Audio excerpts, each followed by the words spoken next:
Udah. Ayo nanti kamera mati aja ya.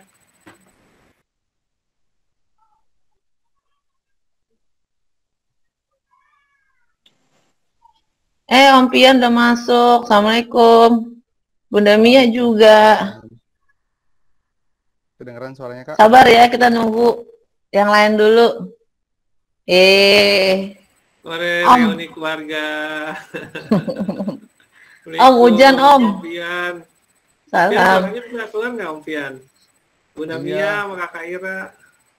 Iya, Kak. Tisu di mana tisu? Ayo mana? Di sini nggak hujan sih, Kak. Nggak hujan.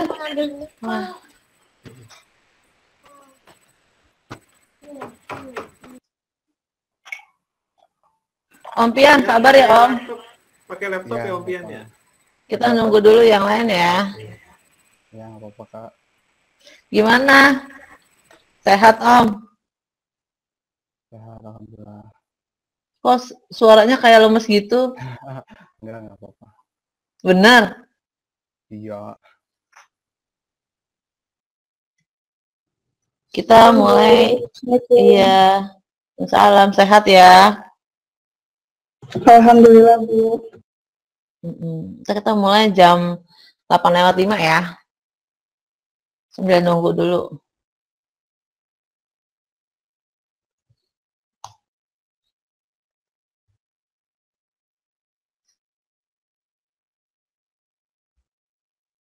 Oke.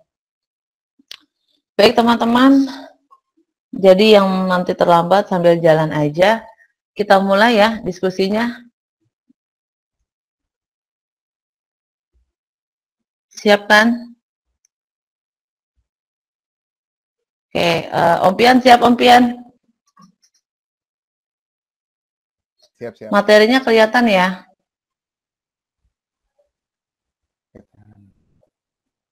Oke. Saya buka dulu. Assalamualaikum warahmatullahi wabarakatuh. Alhamdulillahirabbil alamin. Assalatu wassalamu ala asrofil anbiya'i wal mursalin wa ala alihi washabihi ajmain, amma ba'du. Alhamdulillahirabbil alamin, atas berkat rahmat Allah yang Maha Kuasa dan sholawat serta salam kita haturkan kepada Rasulullah Shallallahu Alaihi Wasallam. Malam ini kita akan mengadakan bincang-bincang seru yang berjudul keterampilan komunikasi interpersonal dalam membangun generasi tangguh. Sebetulnya arah pembicaraan ini mau kemana sih? Arah pembicaraan ini sebetulnya adalah kalau diringkas gitu ya, adalah tips dalam menghadapi calon pasangan kita gitu. Jadi kan banyak tuh mungkin kakak kita, keluarga kita, teman kita bahkan yang sudah mau menikah atau bahkan sudah menikah, tapi kok masih ragu gitu, galau. Nah ini supaya meminimalisir kegalauan, kita mau apa sih gitu, panduannya seperti apa sih? Nah intinya kayak begitu. Pertanyaannya selanjutnya mungkin, terus buat apa? Kan begini ya, karena masa depan dalam hal ini berkeluarga itu bukan hal yang mudah. Makanya harus disiapkan. Problemnya, kita kan nggak ada tuh sekolah untuk menyiapkan keluarga tuh nggak ada. Sekolah untuk jadi orang tua itu juga nggak ada. Sekolah untuk jadi anak, jadi istri, jadi suami nggak ada. Nah terus jadinya gimana? Mau nggak mau kita belajar. Belajarnya juga nggak pakai institusi gitu. Ada guru, kita datengin guru itu. Nah jadi ini adalah satu materi yang menurut saya dari pengalaman saya selama saya berkeluarga ini cukup penting gitu. Dan saya mau share kepada teman-teman semua materi yang udah pernah saya dapat dari berbagai seminar yang saya hadiri, gitu ya. Jadi tujuannya ke situ. Oke, kita masuk pada slide 2. Nah, sebelum kita mulai belajar kita niatkan dulu, kita ini mau menimba ilmu. Saya terutama juga mau berbagi ilmu, karena kalau kita sebagai orang muslim ya, ada istilah inna malu biniyah. Ini kalau kita belajar namanya Qaidah Al-Fiqhiyah. Nah, ya ini salah satu dasar dalam kita berbuat sesuatu. Jadi mau mengerjakan sesuatu harus ada niatnya gitu. Nah, niatnya selain kita ridho Allah, mendapatkan ridho Allah juga ya mau belajar ya, mau misalnya menambah ilmu dan segala macam. Ya mudah-mudahan niat kita diridhoi Allah dan akhirnya ilmu yang kita dapat bermanfaat. Amin ya rabbal alamin. Oke. Nah, pembahasan kita ini setidaknya ada 5 terakhir diskusi. Yang pertama kita akan membahas komunikasi interpersonal artinya apa. Kedua adalah pesan komunikasi. 3, membentuk keluarga atau generasi yang tangguh. 4 adalah memahami otak laki-laki dan otak perempuan. Terakhir adalah kita akan membahas, kita terus sudah paham otak laki, otak perempuan, terus aplikasinya dalam dunia pernikahan atau menjelang pernikahan itu seperti apa. Nah, ini pembahasan kita. Setelah itu kita akan diskusi. Teman-teman boleh bertanya gitu. Insya Allah kalau saya bisa menjawab, saya akan langsung jawab. Oke, kita mulai dari komunikasi. Kenapa sih ini dibahas gitu? Karena begini, kalau misalnya teman-teman udah pernah baca buku komunikasi, salah satu, kalau di SMA kita pernah belajar ya, kalau nggak salah di kelas 2 itu sosiologi, itu ada materi tentang kehidupan sosial. Jadi syarat hubungan sosial itu ada kontak dan komunikasi. Kontak artinya kita bertemu sama orang atau ada orang menjalin kontak gitu ya, menjalin hubungan, kemudian ada komunikasi. Nah, komunikasi ini artinya apa? Dari berbagai definisi, ini udah saya sarikan ya, udah dirangkum. Komunikasi itu adalah proses penyampaian pesan dari komunikator, dari sumber kepada komunikan, yang tujuannya adalah untuk mendapatkan kesamaan makna. Jadi poin pentingnya adalah kesamaan makna. Kesamaan makna itu apa? Kesamaan persepsi. Ya, ini sekilas sangat mudah diucapkan, kesamaan makna, kesamaan persepsi itu mudah diucapkan, tapi pada kenyataannya itu sulit. Kenapa? Karena setiap orang isi kepalanya beda-beda. Kita udah dipengaruhi oleh pengalaman masa lalu, bacaan kita, film-film yang kita tonton, sehingga membentuk persepsi di kepala kita. Jadi kalau misalnya kamu dengar kata pernikahan, bisa jadi di kepala kita ini isinya adalah orang lagi resepsi gitu. Orang lagi di pelaminan salam-salaman gitu misalnya. Atau bisa jadi orang yang di kepalanya tentang pernikahan adalah yang lagi ribut-ribut, lagi marah-marah, banting piring. Nah, kenapa bisa muncul kayak begitu? Itu dia tadi, ada pengalaman-pengalaman. Ya, pengalaman yang kita rasain. Dan pengalaman setiap orang itu beda-beda. Nah, jadi ternyata nggak mudah memahami komunikasi, tapi kita akan coba mengkaitkannya dengan nanti ya masa depan kita, terutama dalam hal menentukan pilihan kita atau mencari teman hidup kita. Definisi selanjutnya adalah dari Deddy Mulyana, ini kebetulan dosen saya tahun 2001, dalam bukunya yang berjudul Pengantar Ilmu Komunikasi, beliau mengatakan bahwa salah satu fungsi komunikasi adalah memahami konsep diri. Jadi komunikasi itu penting untuk kita memahami konsep diri. Nah, pertanyaan selanjutnya adalah konsep diri itu apa? Konsep diri artinya cara kita memandang diri kita. Kalau teman-teman baca bukunya Jalaluddin Rahmat, almarhum, baru saja meninggal beliau, kebetulan dosen saya juga, di bukunya itu, yang berjudul Psikologi Komunikasi, beliau menjelaskan bahwa konsep diri itu secara umum dibagi 2. Konsep diri positif, konsep diri negatif. Gimana kita memandang diri kita positif atau negatif? Jadi gini, sebelum minta orang lain untuk memahami diri kita, coba kita belajar atau kita mengenal diri kita lebih jauh dengan bertanya kepada diri kita. Misalnya gini, kalau lagi iseng-iseng ya, kamu coba membayangkan gue ini orangnya apa sih? Gitu. Kalau saya di kelas suka bikin simulasi, saya minta mahasiswa menggambarkan dirinya dengan 3 kata sifat. Dan menariknya, di berbagai kelas ketika saya tawarkan simulasi ini, teman-teman mahasiswa itu menggambarkan dirinya bermacam-macam. Ada yang bilang, saya nggak tahu Bu sama diri saya. Ada juga yang mengatakan, saya ini pemalas Bu. Terus ada yang bilang, saya ini nggak lucu gitu. Terus ada juga yang bilang, saya ini orangnya berani Bu. Nah, kira-kira dari kata-kata yang keluar itu, pemalas, nggak tahu, berani, nggak lucu, yang negatif yang mana? Pemalas negatif. Nggak lucu bisa jadi negatif, karena ada kata nggak ya, tidak, negasi. Terus apalagi kalau yang nggak tahu ya, artinya dia sendiri aja nggak memahami dirinya gitu. Nah, hal itu harus dipahami dulu. Jadi bertanya sama diri kita sendiri, belajar memahami diri kita sendiri, tipe orangnya kayak gimana? Oh, kamu memandang konsep diri kamu itu seperti apa?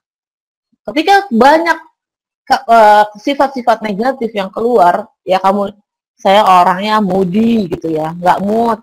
Saya orangnya cepat tersinggung. Saya orangnya pemarah. Saya orangnya apa gitu, negatif-negatif. Artinya kita memandang diri kita negatif. Ya kalau begitu gimana Bu? Bisa dirubah. Mulailah cari konsep diri yang positif. Sifat-sifat yang positif yang ada di dalam diri kita. Kalau udah ketemu, saya ini orangnya sabar gitu. Ya dikembangkan. Sehingga itu menjadi sifat diri atau konsep diri yang dominan. Gitu. Ya kamu pernah dengar kan istilah you are what you think? Kita apa yang kita pikirin. Kalau kita mikirnya positif, ya jadinya positif. Tapi kalau kita mikirnya negatif, ya negatif. Nah, itulah maksudnya konsep diri. Jadi sebelum meminta orang lain memahami diri kita pahami dulu konsep diri kita. Itu dari komunikasi. Sekarang kita masuk pembahasan selanjutnya, yaitu komunikasi interpersonal. Komunikasi interpersonal itu apa sih? Jadi kalau baca bukunya almarhum Kang Jalal, ya buku komunikasi gitu, itu biasanya ada bentuk-bentuk komunikasi. Bentuk komunikasi macam-macam. Ada yang bentuk komunikasinya diadik, ada yang intrapersonal. Diadik itu dengan Tuhan, intrapersonal itu dengan diri sendiri. Interpersonal tuh orang sama orang. Jadi satu orang ketemu satu orang, terus mereka menjalin komunikasi, itu namanya komunikasi interpersonal. Ada juga jenis komunikasi kelompok, satu orang dengan kelompok, ya kelompok nanti dibagi-bagi lagi, ada kelompok kecil, kelompok besar gitu. Terus ada lagi komunikasi publik, ada lagi namanya komunikasi massa. Kalau komunikasi massa, cirinya adalah menggunakan media massa. Nah, kita nggak membahas itu, tapi kita mau membahas komunikasi interpersonal. Komunikasi yang terjalin antara satu orang dengan satu orang. Oke, nah ini juga ada definisinya di sini dari Tux dan Mas ya dalam Priyatna menyebutkan kalau komunikasi interpersonal disebut juga dengan komunikasi massa. Oke. Kemudian dari Prof. Deddy Mulyana juga menjelaskan bahwa komunikasi interpersonal adalah komunikasi antara orang-orang yang bertatap muka, sehingga memungkinkan seorang atau lawan bicaranya itu menangkap reaksi. Gitu. Kalau kayak kita gini, walaupun kita jauh-jauhan menggunakan media, tapi masih bisa tatap muka ya. Ada Ami. Halo Ami. Oke, kita lanjut ya.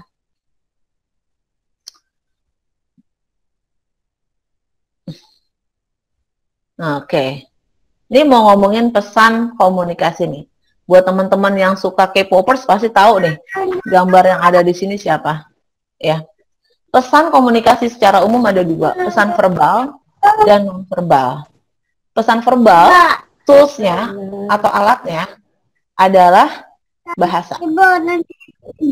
Jadi bisa dibayangin deh, kalau misalnya kita mau memahami orang atau menjalin hubungan sama orang, tapi gaya bahasanya atau cara berbahasa kita kurang kurang sesuai dengan aturan berbahasa Indonesia, pasti yang terjadi adalah konflik. Itu maksudnya apa sih dia ngomong kayak begitu gitu? Nggak ngerti kita maksudnya dia gitu. Ya, jadi kalau komunikasi verbal, medianya adalah bahasa. Oh, slide-nya nggak berubah. Aduh, mohon maaf ya.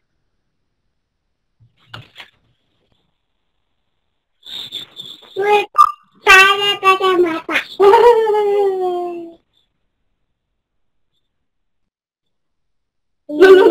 Matanya nggak bisa melek dong. Materi presentasinya menyusul. Saya jelasin aja ya, tanpa ada slide. Nanti slide-nya menyusul. Jadi tadi kita udah sampai di komunikasi interpersonal. Kalau teman-teman tadi masih menyimak pembahasan dari saya, komunikasi interpersonal itu terjadi karena adanya hubungan antara satu orang atau satu individu dengan satu individu lain. Jadi satu lawan satu lah kayak begitu. Nah, setelah kita bahas komunikasi interpersonal, kita mau bahas juga tentang pesan. Tadi udah sempat saya jelaskan bahwa pesan itu ada dua, pesan verbal dan non-verbal. Kalau pesan verbal itu toolsnya bahasa. Jadi gimana kita bisa memahami orang, salah satunya adalah pakai bahasa. Gitu. Jadi bahasa yang kita pakai kan bahasa Indonesia. Jadi cobalah belajar tentang bahasa Indonesia yang lebih serius itu. Karena kan orang kalau belajar bahasa Indonesia suka nyepelein ya. Bahasa Indonesia, verbal dan non-verbal. Kalau verbal tadi udah dijelasin, sekarang mau bahas tentang non-verbal. Kalau di bukunya komunikasi, non-verbal itu jenisnya banyak banget. Ada bau-bauan, warna, ada juga cara berjalan, cara ketawa, sentuhan, jarak. Jadi kalau ada orang yang sukanya kamarnya ketutupnya sampai rapet banget. Nah, itu biasanya menandakan bahwa orangnya tertutup. Gitu. Introvert. Tapi kalau pintunya masih kebuka sedikit, nggak terlalu introvert. Kebuka lebar, extrovert. Ya, jadi cara kita menyusun kamar, membuka pintu, ya, tersenyum, itu mengisyaratkan pesan-pesan. Jadi kan tadi kan komunikasi itu kan bagaimana pesan itu disampaikan. Nah, pesan tuh jenisnya kayak begitu, macam-macam. Oke. Selanjutnya, setelah pesan verbal dan non-verbal, kita akan masuk pada tahap selanjutnya. Bentar ya. Sampai sini ada yang mau ditanyain dulu nggak sebelum pembahasan selanjutnya?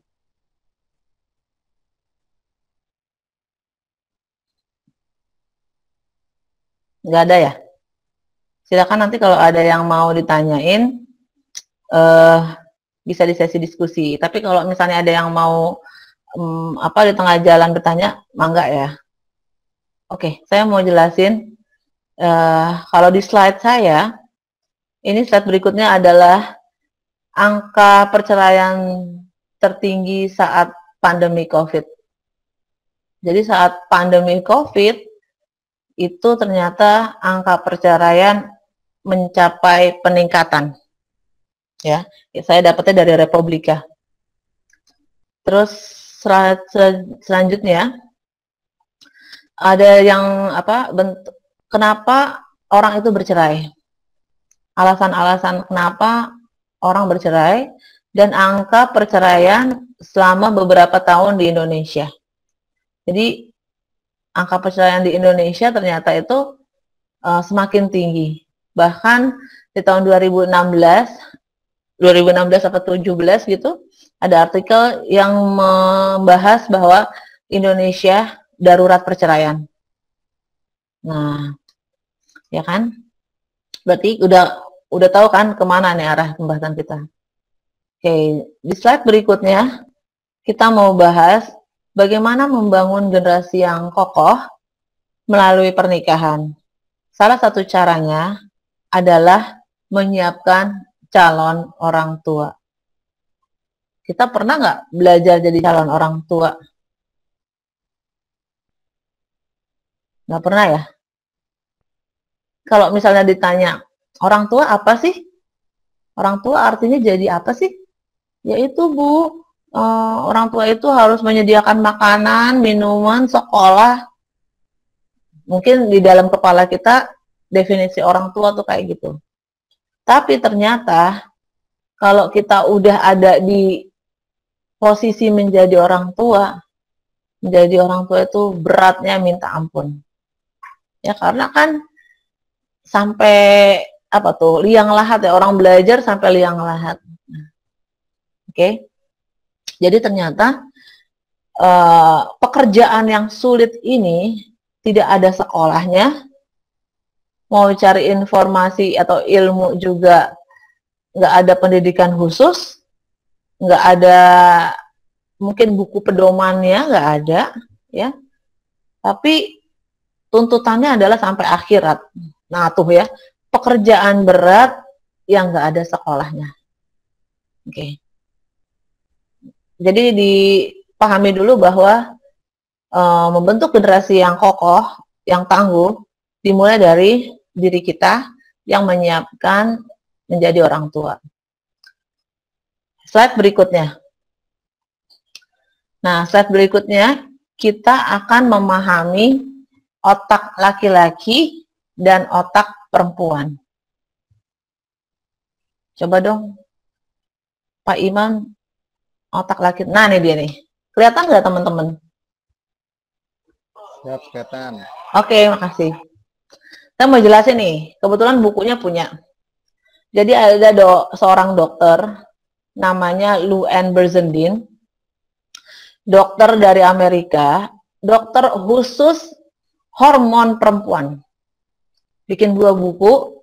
Yang pertama, judulnya Female Brain. Yang kedua, judulnya aku lupa, Male Brain gitu. Nah, yang di Female Brain dia ceritain lebih lengkap tentang otak perempuan. Demikian juga di buku Male Brain gitu. Nah,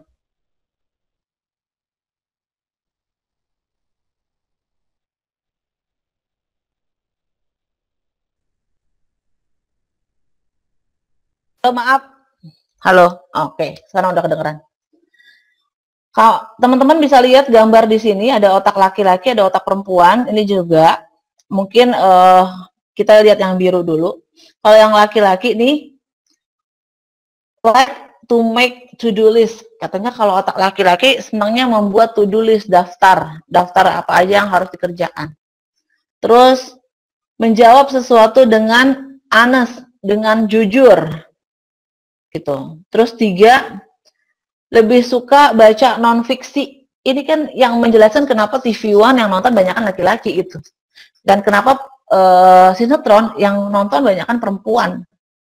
Itu aja udah kelihatan ya. Kenapa koran lebih banyak dibaca sama laki-laki gitu. Itu kan udah kelihatan tuh. Terus find maps easy to read. Guys, gampang membaca peta. Katanya laki-laki gampang membaca peta. Sementara kalau perempuan find easy to chat someone. Jadi kalau perempuan senangnya ngobrol, chat sama orang lain. Terus bisa punya sense ya. Kalau sesuatu itu mengganggu. Jadi apa ibarat instingnya gitu. Insting perempuan tuh bagus gitu ya. Lack interest in technical, kurang tertarik pada hal-hal yang berbau teknis.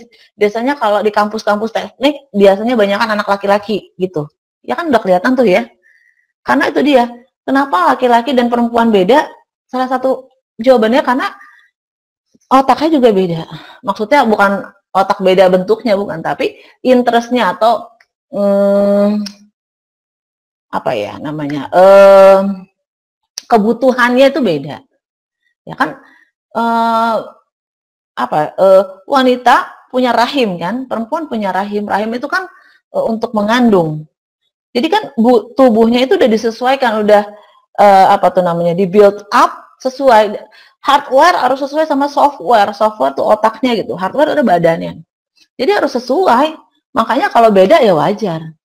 Nah, menariknya di bukunya Lou Anne Berzendine, ini menarik ya. Ada penelitian yang mengatakan bahwa perempuan dalam 1 menit bisa menghasilkan 20.000 sampai 25.000 kata otak perempuan. Sementara otak laki-laki 2.000 sampai 2.500 kata. Jadi kalau perempuan suka ngobrol, suka chat, itu wajar. Karena otaknya kayak begitu. Itu satu. Apalagi perbedaannya, kalau di bukunya Luen, dibilang bahwa perempuan pandai menangkap bahasa nonverbal. Gerak-gerik orang perempuan pinter. Jadi kalau di bukunya Luen dijelasin begini. Ada orang konsultasi pada dokter itu, dia nanya begini, dok, kayaknya istri saya udah mulai gila, dok. Terus kata dokternya nanya gini, emang kenapa? Masa istri saya tahu, dok, saya selingkuh? Oh, itu bukannya gila, kata dokternya. Karena perempuan itu punya insting yang bisa, otaknya dia itu bisa menangkap bahasa nonverbal lebih detail ketimbang laki-laki. Jadi kalau ada gerakan-gerakan atau misalnya perilaku laki-laki yang berbeda, dia tahu, kok kamu beda ya? Kok nggak seperti biasanya? Misalnya, tumben ngomongnya kayak begitu, nangkepnya cepet kalau perempuan. Nah, itu di bukunya Luan tuh begitu. Terus kalau tanya-tanya lagi, kenapa perempuan bisa kayak begitu? Inilah fungsi nurture. Nurture tuh merawat. Yang tadi saya katakan, rahim adanya di perempuan. Perempuan akan merawat anak. Kalau orang merawat anak itu bukan cuma ngegedein, ngasih makan doang, tapi paham bahasa tubuh anak. Bayi baru lahir nggak bisa ngomong, nangis doang. Siapa yang bisa paham tangisan bayi? Ibunya. Kenapa? Ibunya tahu. Ini nangisnya nangis karena nggak enak nih, popoknya kepenuhan. Gitu. Jadi perempuan itu dianugerahi Allah, salah satunya adalah bisa menangkap bahasa nonverbal atau pesan nonverbal dengan sangat detail. Nah, itu. Sekarang otak laki-laki nih. Terus di sini ada otak perempuan ya, senang makan, senang ngemil. Tuh bener ya, perempuan kan begitu tuh. Terus apa lagi tuh, fantasy, makanya sukanya nonton sinetron atau enggak misalnya baca buku fantasy, shopping gitu ya. Nah, sementara itu otak laki-laki ini ada game, senang main game. Usia 40 tahun, 50 tahun, masih main game loh. Dari mulai sepeda, oprak-oprak motor, main burung, kur gitu ya. Cincin, batu cincin, belum lagi yang ikan hias. Apalagi tuh, banyak ya. Mainan apa sih? Yang suka komputer mungkin ya, segala-gala dibeli. Mikrofon, apa, mainan. Tapi emang begitu, dia laki-laki itu harus bermain, harus main. Kenapa harus main? Ini di bukunya Luan juga ya, karena fungsinya kan tubuh laki-laki kan beda ya.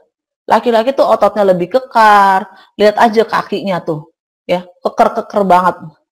Fungsinya apa? Menahan, menopang. Menopang apa? Bekerja. Nah, bayangkan kalau tiap hari dia kerja, tanpa bermain, tanpa merasakan itu adalah sebagai bermain, nggak asik, nggak ada tantangannya, jadi harus dikasih kesempatan main. Jadi kan kita masih lihat kalau di usia 40, 50 bahkan masih yang kayak begitu kan. Nah, itu sebetulnya memang udah fitrahnya begitu gitu. Bermain. Terus apa lagi nih? Seks. Ya, ini diartikan bahwa tertarik dengan yang indah, yang cantik. Wanita yang cantik, yang indah, ya emang begitu. Ya. Sunahnya maksudnya alamiahnya, ovum dikejar sama sperma kan? Sperma yang banyak mengejar satu ovum itu doang. Jadi dia bekerja, kemudian apa? Kemudian dia bersaing, tertarik pada ovum gitu. Jadi dari situ aja udah kelihatan gitu. Nah, terus apa gunanya kita memahami otak laki-laki dan otak perempuan? Gunanya adalah tadi ya, sebagai bagian dari konsep diri untuk memahami orang lain, terutama calon pasangan kita. Saya ingat sekali saya ikut seminarnya Bu Aisyah Dahlan. Bu Aisyah cerita begini. Kan perempuan itu senangnya ngobrol, ngoceh gitu ya. Tapi kan banyak juga para pria yang tidak bisa menanggapi gitu. Terus kalau ngobrol sama laki-laki, misalnya lagi nonton bola, laki-laki lagi nonton bola atau lagi main game, itu manggilnya nggak boleh dari belakang. Misalnya manggil adik kita gitu. Dek, kita lagi di dapur, adanya lagi nonton bola. Dek, kita dari belakang manggilnya. Itu sekali nggak bakal didengar. Dek, 2 kali juga nggak bakal didengar. Akhirnya karena merasa nggak didengar, kita kan jadi naik darah tuh, perempuan-perempuan. Manggilnya udah keser. Dek!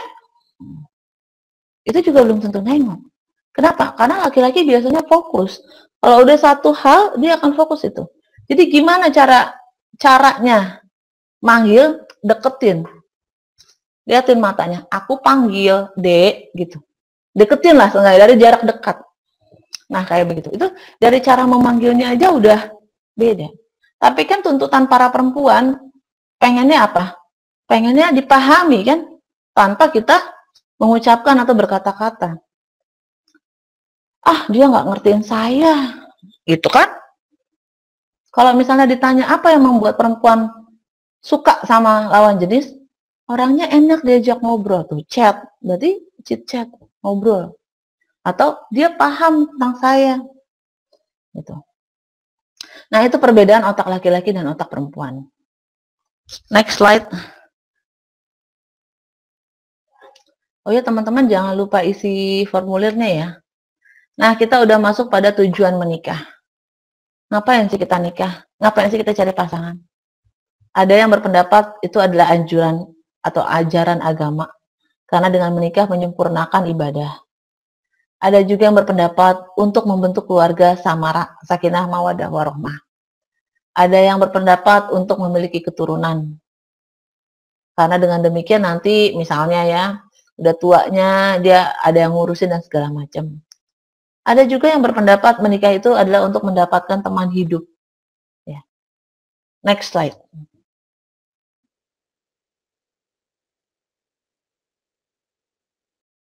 Slide selanjutnya. Halo, Pak. Slide selanjutnya adalah psikologis. Menjadi orang tua. Menjadi orang tua. Membangun generasi melalui pernikah. Maksudnya kita belajar ini supaya nanti kita siap menghadapi hal-hal yang nggak terduga setelah misalnya pernikahan atau menjelang pernikahan. Apa sih pendidikan pranikah? Mengapa kita harus menikah? Tujuan menikah apa? Nah, ini harus bisa dijawab dulu. Misalnya kamu deket sama orang. Coba ditanya. Nanti kalau udah nikah, mau ngapain kita? Mau tinggal di mana? Terus anaknya mau diajarin apa? Udah siap belum? Ah, gampang Bu, sekarang kan banyak internet. Enggak begitu caranya. Kenapa? Karena sebagai orang tua kita harus punya itu dulu. Kalau enggak, ntar anaknya lebih dekat sama internet. Internet itu adalah benda asing. Benda asing yang masuk ke dalam keluarga kita. Jangan sampai anak kita lebih percaya sama internet daripada diri kita sendiri, orang tua. Kenapa? Nanti menderita, udah tuanya kita menderita. Nggak dipercaya sama anak. Oke, kita ya ada pembahasan mengapa menikah. Karena menikah adalah kebutuhan makhluk hidup. Ya, kita mencari pasangan, kebutuhan makhluk hidup, kebutuhan biologis, kemudian juga itu adalah sunnah ya untuk generasi berikutnya. Ya, untuk membangun generasi kalau kita nggak bereproduksi, habis negara nih kayak di Jepang sama di Korea. Udah males nikah. Kenapa? Karena kalau nikah nyusahin, biaya hidupnya mahal, ntar badannya jadi jelek, jadi gendut. Ntar dulu deh, nggak bisa dansa-dansi. Akhirnya apa? Akhirnya sampai sekarang, kalau kamu baca gitu ya, di Korea dan Jepang, lebih banyak generasi tuanya ketimbang anak-anaknya. Itu bahaya. Bisa hilang itu negara. Oke. Apa yang harus disiapkan dalam membangun sebuah generasi? Pertama dari diri kita sendiri, kemudian dari calon pasangan. Kalau dari diri kita sendiri, pertama, pahami tentang pranikah. Apa sih yang harus disiapkan selalu sebelum kita menikah? Jadi kalau misalnya orang kan mau nikah tuh sibuknya adalah undangan. Desain undangan, catering, dekor gitu kan. Padahal sebetulnya yang harus kita siapkan adalah mental, materi, untuk setelah itu apa gitu. Kalau kita nanti punya anak, kalau anaknya itu baru lahir, terus diapain gitu? Tuh anak diapain? Ya gampang lah Bu. Itu zaman dulu. Orang zaman dulu. Sekarang nggak bisa gampang. Kenapa? Karena tadi yang saya bilang, saingan kita adalah dengan teknologi. Jangan sampai anak kita lebih percaya sama teknologi daripada sama orang tuanya. Jadi pemahaman tentang pranikah. Terus pemahaman tentang fungsi suami, fungsi istri, fungsi orang tua, anak, tugas, dan kewajibannya apa. Itu juga. Kalau udah jadi istri harus ngapain sih? Kalau udah jadi suami harus ngapain sih? Saya tuh senangnya nongkrong-nongkrong. Enak nongkrongan tuh ngelepasin stres. Nah terus kalau udah jadi istri, jadi suami masih boleh nongkrong-nongkrong. Ya tergantung. Kalau diizinkan, oke. Ya, jadi disamain dulu tadi tuh ya kalau ngomongin komunikasi, persepsinya disamain dulu sebelum memutuskan untuk menjadi suami istri dan hidup bersama, membangun keluarga bersama, membangun generasi, samain dulu persepsinya. Kalau nanti kita menikah, keluarga ini mau dibawa kemana? Udah punya belum? Tujuan jangka pendek, jangka menengah, jangka panjang. Jangka pendek tuh setahun, menengah 5 tahun, panjang 10 tahun. Gitu. Jadi kalau saya pribadi sama suami kita suka ngobrol-ngobrol. 10 tahun lagi kita ngapain ya? 5 tahun lagi nih anak-anak kalau udah gede kita mau ngapain gitu. Kita udah walaupun enggak secara apa namanya ya, baku gitu diketik dan tapi kita diobrolin, dikomunikasikan gitu, didiskusikan supaya tadi ada kesamaan persepsi. Oh, arahnya mau ke sini gitu. Tadi udah ya. Kemudian ya, jadi baik calon pria dan wanita itu sama-sama belajar mengenai pranikah, belajar mengenai reproduksi, sistem tubuhnya gitu. Ya kalau misalnya nanti punya anak, pendidikan tentang anak juga kita pelajarin karena merawat anak zaman sekarang itu sangat ribet. Kenapa ribet? Ya tadi ya, kriminalitas tinggi, teknologi berkembang sangat pesat. Kita sampai nggak bisa catch up deh sama teknologi. Karena apa? Teknologi cepet banget. Jadi kalau nggak di rumah, benar-benar kita jagain keluarga kita, jangan nanti masuk teknologi. Anak-anak lebih percaya. Oke, sekarang bagaimana meyakinkan kita agar calon pasangan kita itu adalah pilihan kita? Kalau di Islam kan kita udah ada ya perilaku, misalnya lihatlah agamanya gitu kan, lihatlah misalnya pinternya, kecantikannya gitu kan, itu udah ada 4 hal ya. Tapi saya mau kasih tips yang agak berbeda selain itu ya. Pertama adalah lihat perilakunya. Perilakunya maksudnya gimana? Ya kesehariannya kamu lihat. Kegiatannya apa aja. Dari dari pagi bangun tidur sampai dia mau tidur lagi, dia ngapain aja? Baca bukunya apa? Nonton filmnya apa? Ya. Karena tadi ya, karena komunikasi salah satunya dipengaruhi oleh frame of reference, bacaan-bacaan dan pengalaman. Masih yang tadi ya, masih Pak Imam masih yang lihat perilakunya. Kemudian lihat hubungannya dengan orang tua dan keluarga. Lihat hubungannya. Hubungannya bagus nggak? Komunikasinya bagus nggak? Gitu. Misalnya, mama kamu hari ini kemana ya? Nggak tahu. Besok mama kamu katanya sakit ya? Iya kali ya. Nah, kalau punya calon pasangan yang kayak begitu, harus sudah siap-siap menerima, kamu bakal digituin juga. Loh kok bisa kayak begitu Bu? Makanya ntar ditanya terus. Kok kamu gitu sama orang tua, ada apa? Gimana masa lalunya? Tapi bisa keluar tuh. Sebel dulu masih kecil, mama begini, ayah begitu, bla bla bla. Oh. Terus nanti kalau kita punya anak mau kayak begitu. Nanti kalau mau punya anak begitu juga kayak begitu caranya. Maunya sih nggak kayak begitu. Nah, bisa kita lihat, oh tujuannya ke situ dia. Ya, tadi tuh ya, lihat perilakunya, kemudian cek hubungannya dengan orang tua. Ketiga, Lihat masa golden age-nya, 0 sampai 2 tahun. Jadi kalau kamu kesempatan ketemu sama orang tuanya, tanyain, Bu, dulu dia kecilnya kayak gimana ya, Bu? Gitu. Golden age-nya. Kecilnya gimana maksudnya? Ya waktu masih kecil gimana? Oh, masih kecil udah saya emposin melulu, dia bandel. Bah. Golden age itu adalah masa-masa penting dalam perkembangan otak. Nggak boleh ada hukuman fisik dan bentakan-bentakan. Karena apa? Nanti otaknya bisa hancur. Kalau hancur, bisa jadi trauma, bisa jadi dia kurang bisa nangkep belajarnya. Nah, ke situ arahnya. Jadi kalau kebanyakan digebukin, dipukulin, waduh, ya, kasihan. Berarti ada yang hancur di bagian kepalanya itu ya. Terus lihat lagi apa? Pola tidurnya. Masih single tapi sering begadang, sering banget begadang. Nah, nanti kalau sempat lihat-lihat di internet, ada tuh namanya, kita tuh punya hormon stres ya, hormon anti-stres yang diproduksi oleh kortisol di kepala kita ya. Nah, kortisol ini bekerja, kortisol tidak bekerja di antara jam 10 malam sampai jam 3 pagi. Artinya apa? Antara jam 10 malam sampai jam 3 pagi harusnya istirahat. Terus kalau itu kita nggak bisa istirahat, ya di jam itu efeknya apa? Efeknya sakit. Hormon stresnya nggak bekerja, jadi kita diforsir gitu logikanya. Nah kalau kebanyakan begadang, berarti calon pasangan kita kemungkinan besar fisiknya kurang sehat.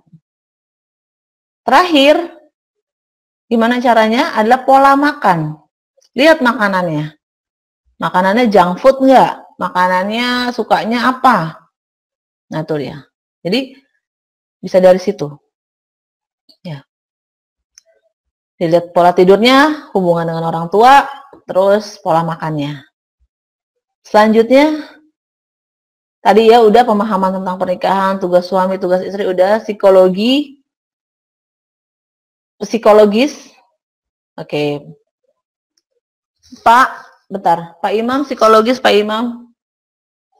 Menjadi orang tua artinya kita harus berani repot. Gak ada jadi orang tua tuh yang enak-enak aja, ongkang-ongkang kaki, terus anaknya pinter, gak ada. Karena apa? Jadi orang tua itu repot.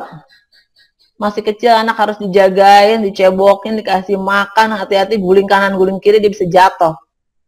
Ya, repot, apalagi baru jadi orang tua, anak baru lahiran, itu 2 jam sekali bangun, minta disusuin. Siap nggak fisik dan mental? Siap nggak perempuan-perempuan ini kekurangan vitamin D, karena vitamin D-nya keserap sama anak, dan kalau kurang nggak diobatin bisa jadi depresi, baby blue syndrome, kena. Tuh, ya, itu repot. Capek, nggak tidur, iya. Itu karena jadi orang tua. Kedua, di masa kehamilan. Ya, masa kehamilan perubahan fisik drastis, perut jadi gendut, jadi stretch mark keluar. Apalagi berat badan naik. Ya. Pasca melahirkan ada istilahnya 40 hari. Nggak boleh kemana-mana, di rumah aja. Ini penting ya, banyak yang nggak tahu nih. Masya Allah ya, kita jadi orang Islam tuh bersyukur. Kalau dibilang 40 hari itu jangan macam-macam. 40 hari ibu harus nongkrongin tuh anak. Kenapa? Saya mau cerita sedikit tentang masa 40 hari. Kenapa sih persis 40 hari? Gini, ini ada bukunya ya. 40 hari itu, tadinya kan bayi itu ada di dalam perut. Bayi itu di dalam perut ibu, itu bagaikan berada di dalam surga. Kenapa? Semuanya ada. Dia nggak perlu kemana-mana, udah dipenuhi di situ sama apa dari ibunya, dari saripati ibunya dia ambil bayi. Nah, enak, berenang-berenang, aman, nyaman. Ketika dia keluar, masuk ke alam dunia, ini sesuatu yang beda. Dia butuh perlindungan, butuh kepercayaan. Jadi maksudnya 40 hari itu adalah ibu sebagai tonggak untuk si anak menjalin kepercayaan. Lewat 40 hari, misalnya begini. Nggak nyampe nih 40 hari, nemenin si anak, pasti ada sesuatu yang terjadi di kemudian hari. Entah anaknya itu suka marah-marah, anaknya itu nggak percayaan sama orang, suka curigaan, ya, anaknya itu suka gelisah. Tuh, bahayanya kita kehilangan momen 40 hari. Ini ada bukunya, silakan nanti cari aja. Ya, jadi ini penting banget. Ya, banyak orang-orang zaman sekarang yang, aduh, bosen di rumah melulu. Ah, saya tinggalin aja anak dulu deh, udah kerja 2 minggu, masuk kerja. Ya, nanti nyesel deh. Ya. Terus ada lagi masa menyusui, ini juga penting. Karena membangun kelekatan, kepercayaan juga. Wajah anak-anak yang sering tersenyum, itu dikarenakan ketika menyusu sama ibunya selalu tersenyum. Anakku, apa nak? Kalau selama masa menyusui ibunya cemberut terus, lihat ntar udah gedenya. Kemerungsung, marah, kesel. Jadi itu hal-hal yang nggak kita pelajari di dunia sekolah ya. Hal-hal kayak gitu. Bu, kata siapa Bu? Ini ada sekolahnya namanya pendidikan menjadi orang tua yang mengadakan adalah Al-Falah. Sekolah Al-Falah di daerah Jakarta Timur. Itu ada jilid 1, jilid 2, jilid 3. Saya kebetulan ikut yang jilid 1, jilid selanjutnya saya ikutnya di tempat lain. Jadi saya udah ikutin itu ya. Dan ini penting. Alhamdulillah udah dipraktekin. Terus gimana kalau anak sakit? Ya, kalau dapat anaknya sehat walafiat. Tapi ada juga yang dapat anak sakit. Gimana ngadepinnya? Kalau anak udah sakit, itu yang namanya buat seorang ibu, dunia itu bisa kelihatan runtuh. Kenapa? Karena merasa sakit juga ibunya. Nah, nanti ada masa balita nih, masa pra-SD, masa SD, masa remaja. Panjang sekali. Pelajaran yang nggak ada habis-habisnya nih menjadi orang tua. Belajar terus. Oke, next slide. Next slide-nya adalah menjadi orang tua. Menjadi orang tua tadi saya udah katakan nggak ada sekolahnya dan nggak ada gajinya.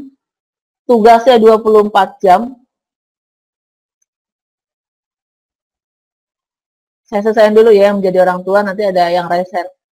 Ucapannya harus berbanding lurus dengan perilaku, bertanggung jawab pada dunia akhirat, menjaga aib keluarga, dihadiahi. Nah, kalau kita tulus, kita misalnya mengerjakan berusaha gitu ya, semaksimal mungkin, ganjarannya bukan di dunia aja. Tapi kan ini nggak mudah. Ini tantangannya minta ampun menjadi orang tua. Yang tadi saya bilang, untuk zaman sekarang, saingan kita adalah teknologi.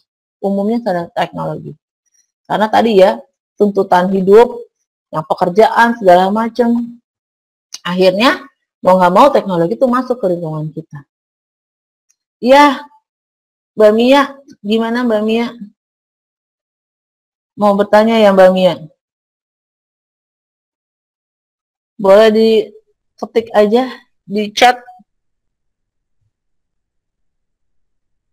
Oke, sambil nungguin Mbak Mia yang ngechat, kita masuk pada slide berikutnya, yaitu istri adalah pakaian suami, suami adalah pakaian istri.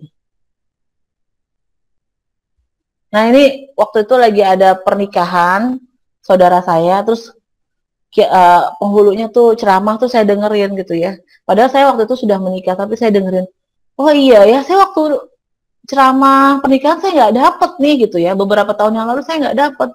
Tapi pas di saudara saya itu saya dapat, istri ada pakaian suami, suami adalah pakaian istri. Ini harus dipahami juga. Pakaian fungsinya apa sih? Menutup aurat. Kita nutupin aurat suami kita nutupin aurat kita.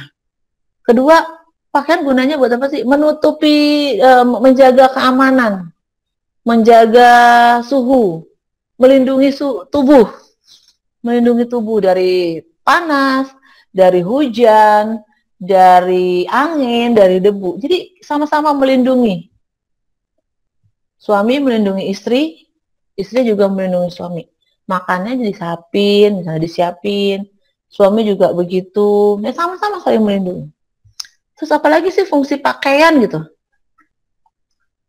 Fungsi pakaian kan dipakai. Kita kan kalau misalnya pakai baju, kalau nggak enak, kan kalau misalnya jahitannya mengsol-mengsol nggak enak.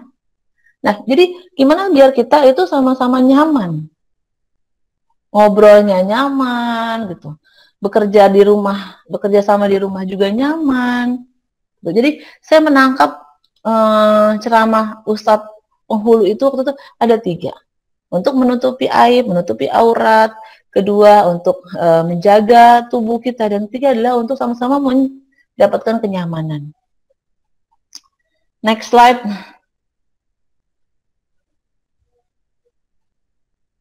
Oke, ini penting sekali. Ini juga terus terang, kalau saya lagi marah-marah sama anak, saya berusaha untuk ingat ini. Anak tidak pernah minta dilahirkan. Orang tua lah yang bertanggung jawab atas keberadaan mereka. Jadi dulu saya kebetulan punya anak itu setelah 7 tahun menikah.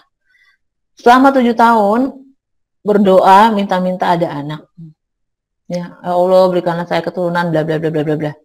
Nah setelah ada anak, terus ternyata kan berat tuh. Beratnya dalam arti gini loh, nggak mudah mengurus anak gitu. Kadang-kadang kita marah, kadang-kadang kita membentak mereka gitu. Walaupun setelah marah dan setelah membentak kita tuh timbul penyesalan. Nah, untuk mengembalikan kita bahwa kita adalah orang tua harus bertanggung jawab. Saya selalu mengingat-ingat kata ini.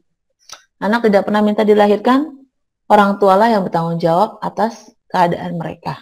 Nah, berarti yang harus bekerja keras untuk belajar ya orang tua kita ini. Nah, bayangkan kalau teman-teman nggak pernah mendapatkan materi mengenai hal ini dan tiba-tiba harus menikah, bertemu dengan seseorang terus menikah. Persiapan-persiapannya gimana? Karena tadi yang sudah saya jelaskan, banyak sekali yang harus kita pelajari. Ya, mulai tadi tuh kewajiban suami, kewajiban istri, dan bla bla bla bla. Ya. Baik, teman-teman, mudah-mudahan dari pemaparan saya tadi serap, dan kita boleh nih buka sesi tanya jawab buat diskusi. Ya, sekali lagi ini bukan saya sok tahu pinter, bukan ya, karena saya dapat materi dari mana-mana. Saya mau share ke teman-teman. Ya, jadi ilmu yang saya punya sedikit ya saya mau share lagi teman-teman sedikit itu. Kira-kira ada yang mau didiskusikan? Bu Mia tadi raise hand. Mungkin bisa di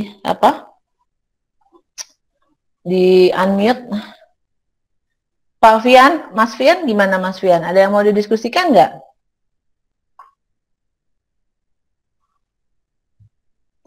Ada Zangki, ada Tri Ayu Sekarini, terima kasih ya udah join. Tri Ayu, Zangki mau ada yang ditanyakan?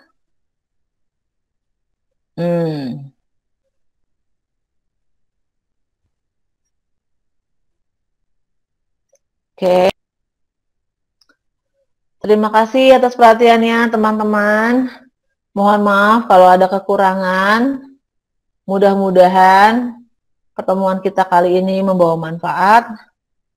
Ya, dan kita selalu diberi kesehatan, kekuatan, serta kemudahan dalam menjalani kehidupan. Terima kasih sekali lagi, mudah-mudahan bermanfaat. Assalamualaikum warahmatullahi wabarakatuh.